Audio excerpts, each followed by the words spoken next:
ایران برای کنترل کشتیرانی در این منطقه মার্কিন president Donald ট্রাম্পের প্রশাসন চলতি সপ্তাহেই হরমুজ প্রণালী দিয়ে চলাচলকারী জাহাজগুলোকে পাহারা দেওয়ার জন্য কয়েকটি দেশের সমন্বয়ে একটি সামরিক জোট গঠনের ঘোষণা দিতে পারেন।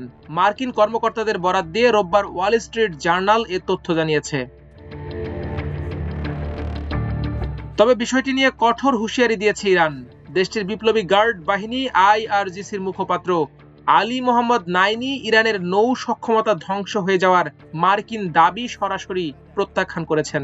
আধা সরকারি সংবাদ সংস্থা তাসনিমের এক প্রতিবেদনে বলা হয়, নাইনি বলেছেন, হরমুজ প্রণালী ইরানের পূর্ণ নিয়ন্ত্রণে রয়েছে এবং যে কোনো আগ্রাসনের দাঁত ভাঙা জবাব দেয়া হবে। যুক্তরাষ্ট্র ইরানের নৌবাহিনীকে ধ্বংস করে দিয়েছে বলে ট্রাম্প যে মন্তব্য করেছিলেন তাকে চ্যালেঞ্জ জানিয়ে নাইনি বলেন, ট্রাম্প কি বলেননি ইরানের নৌবাহিনী ধ্বংস হয়ে গেছে? যদি তাই হয় তবে সাহস থাকলে তিনি পারস্য উপসাগরে তার জাহাজ পাঠাক। আইআরজিসির মুখপাত্র আরো দাবি করেন, যুদ্ধ শুরু হওয়ার পর থেকে ইরান মার্কিন ও জায়ানবাদী লক্ষ্যবস্তুগুলোতে ইতোমধ্যে প্রায় 700 ক্ষেপণাস্ত্র এবং 3600 ড্রোন নিক্ষেপ করেছে। তিনি হুঁশিয়ারি দিয়ে বলেন, ইরানের আরো শক্তিশালী অস্ত্রশস্ত্র এখনো অব্যবহৃত রয়েছে। এদিকে মধ্যপ্রাচ্যে মোতায়েন করা মার্কিন বিমান বাহিনীর রণতরীকে সহায়তাকারী যে কেউ লক্ষ্যবস্তু হয়ে উঠতে পারে বলে হুঁশিয়ারি দিয়েছে ইরানি বাহিনী। তাসনিম নিউজ এজেন্সির প্রতিবেদন অনুযায়ী খাতাম আল আম্বিয়া সেন্ট্রাল হেডকোয়ার্টারের একজন মুখপাত্র বলেছেন, লোহিত সাগরে মার্কিন বিমান বাহিনীর রণতরী জেরাল্ড ফোর্ডের উপস্থিতিকে ইরানের বিরুদ্ধে একটি হুমকি হিসেবে বিবেচনা করা হচ্ছে।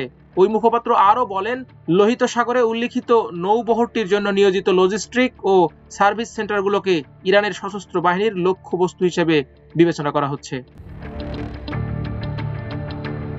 এদিকে ক্যাপিটাল হিল এবং পুরো যুক্তরাষ্ট্র জুড়ে বর্তমানে স্পষ্ট বিভাজন দেখা যাচ্ছে। হোয়াইট হাউস এই যুদ্ধকে স্বল্প মেয়াদী ও সহজ হিসেবে তুলে ধরার চেষ্টা করছে, তবে তা অভ্যন্তরীণ বিভক্তি কমাতে কোনোভাবেই সহায়ক হচ্ছে না। মার্কিন ন্যাশনাল ইকোনমিক কাউন্সিলের পরিচালক কেভিন হ্যাসেট বলেছেন, এই সংঘাত 4 থেকে 6 সপ্তাহ স্থায়ী হতে পারে। এটি প্রেসিডেন্ট ডোনাল্ড ট্রাম্পের সাম্প্রতিক মন্তব্যেরই প্রতিফলন। ট্রাম্প দাবি করেছিলেন, অভিযানে যুক্তরাষ্ট্র নির্ধারিত সময়ের চেয়ে এগিয়ে আছে।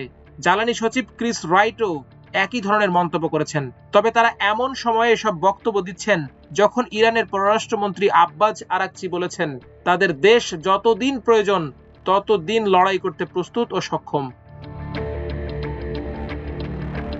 ওয়াশিংটনের অনেক বিশ্লেষক ও বিশেষজ্ঞ ইরানের এই অবস্থানকে ক্ষয়িষ্ণু যুদ্ধের প্রস্তুতি হিসেবে দেখছেন।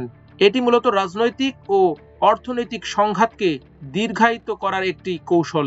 যদি হোয়াইট হাউস তাদের স্বল্পমেয়াদী যুদ্ধের বয়ান টিকিয়ে রাখতে না পারে, তবে স্বাভাবিকভাবে ওয়াশিংটন আবারও আলোচনার টেবিলে ফিরতে এবং একটি কূটনৈতিক সমাধানের পথ খুঁজতে বাধ্য হতে পারে। মাল্টিমিডিয়া ডেস্ক, আমার দেশ।